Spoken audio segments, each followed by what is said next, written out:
সম্মানিত অভিভাবকবৃন্দ, আমরা সবাই সর্বপ্রথমে আল্লাহর শুকরিয়া আদায় করি। আলহামদুলিল্লাহ, আজকে উপস্থিতি আমাদেরকে আল্লাহ রাব্বুল আলামিন সন্তান দিয়েছে।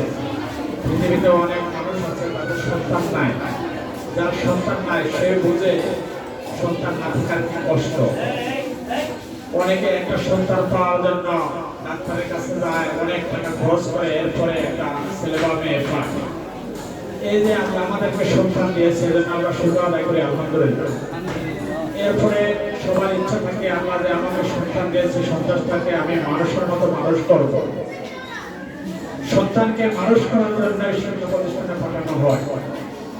তাই শিক্ষকদের সাথে আপনার একটা আধ্যাত্মিক সম্পর্ক গড়ে উঠবে। আপনারা আপনাদের সন্তানকে আমাদের কাছে নিয়েছেন, আমরা চেষ্টা করি পঞ্চম শ্রেণী এবং অষ্টম শ্রেণীতে এবার যারা উঠেছে এদের বৃত্তি পরীক্ষায় এরা যাতে ভালো ফল করে, তারা যাতে বৃত্তি ফাইল কি না ফাইল এটা বড় কথা নয়, কিন্তু এই বৃত্তি পরীক্ষার উদ্দেশ্য সে যে বেশি পড়াশোনা করবে এটা তার জীবনে অনেক কাজে লাগবে। আপনার সন্তান যদি ভালোভাবে ডাক্তার আলিম পাস করে, তখন দেখা যাচ্ছে যে সে যদি ইউরোপ কোনো দেশে যেতে চায়, স্টুডেন্ট ভিসায় ভালো ছাত্র হওয়ার কারণে মাত্র 1 লাখ টাকার বিনিময়ে সে চলে যাচ্ছে। যেখানে আপনাকে ইউরোপের দেশগুলোতে পাঠাতে হলে 15 লাখ 20 লাখ টাকা খরচ করেও অনেকে সন্তানকে পাঠাতে পারতেছে না, সেখানে মাত্র 1 লাখ টাকা খরচ করে আপনার সন্তানকে পাঠাতে পারবে ভালো ছাত্র হওয়ার কারণে।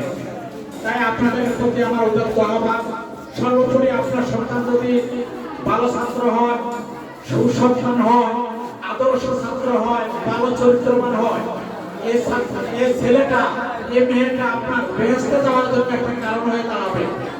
তাই আল্লাহ পাক রব্বুল আলামিন আমাদেরকে যে সন্তান দিয়েছেন এরা যাতে আদর্শবান সন্তান হিসেবে গড়ে ওঠে, এজন্য শিক্ষকরা এবং অভিভাবকরা সবাই সম্মিলিতভাবে দায়িত্ব পালন করি।